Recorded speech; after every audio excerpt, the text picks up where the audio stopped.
Hello, ৩টে দিন দেখতে দেখতে পার হয়ে গেল। আজ হচ্ছে ৪ নম্বর দিন, মায়ের দশমী। আর এই তো বিজয়া দশমীর দিন একটু বাঙালিয়ানা না হলেই নয়, তাই সবাই মিলে একটু তৈরি হয়ে নিলাম একটু ফটোশ্যুট করব বলে। আর এই তো আমি তৈরি, বাইরে বেরিয়ে সবাইকে জিজ্ঞাসা করছিলাম যে আমাকে কেমন লাগছে। তারপর বাইরে মন্দিরে গিয়ে দেখি জয়িতা এখানে অলরেডি ফটোশ্যুট করা আরম্ভ করে দিয়েছে। তো ওদের সাথে আমিও বসে পড়লাম ফটোশ্যুট করার জন্য।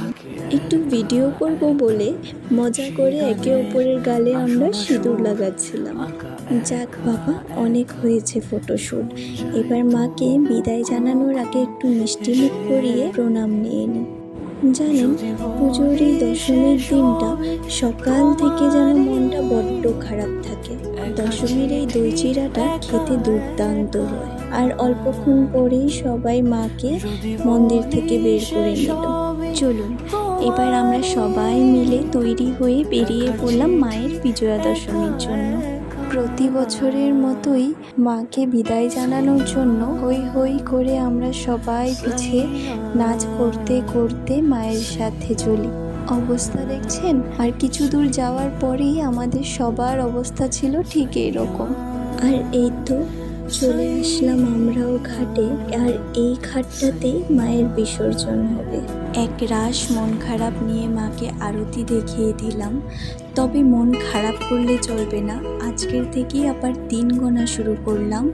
তুমি তাড়াতাড়ি ফিরে এসো মা, তোমার অপেক্ষায় রইলাম। ধরলাম বাড়ির পথ, সবাই মিলে আবার হই হই করে। আর এই তো বাড়িও পৌঁছে গেলাম। চলুন আপনাদেরকে দেখাই আমাদের মন্দিরটা কত ফাঁকা লাগছে। আর ইনি হচ্ছেন আমার পিসি। পিসি তো যায়নি ঘাটে, তাই পিসিকে ইচ্ছে করে গায়ের রঙগুলো লাগাচ্ছিলাম। আমি বড্ড চা প্রেমিক মানুষ, তাই চা দেখে আর নিজেকে আটকাতে পারলাম না। আর এই দেখুন, প্রতি বছরের মতন আমি এই বছরও লেট। ব্রাহ্মণ মশাই চলে গেছেন, তারপর কেউ না কেউ আমাকে শান্তির জল দিতে হয়।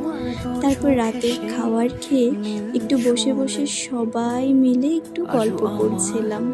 আশা করছি আমার পুজোর এই ভিডিওগুলো আপনাদের অনেক ভালো লেগেছে। চলুন আজ তাহলে আসি।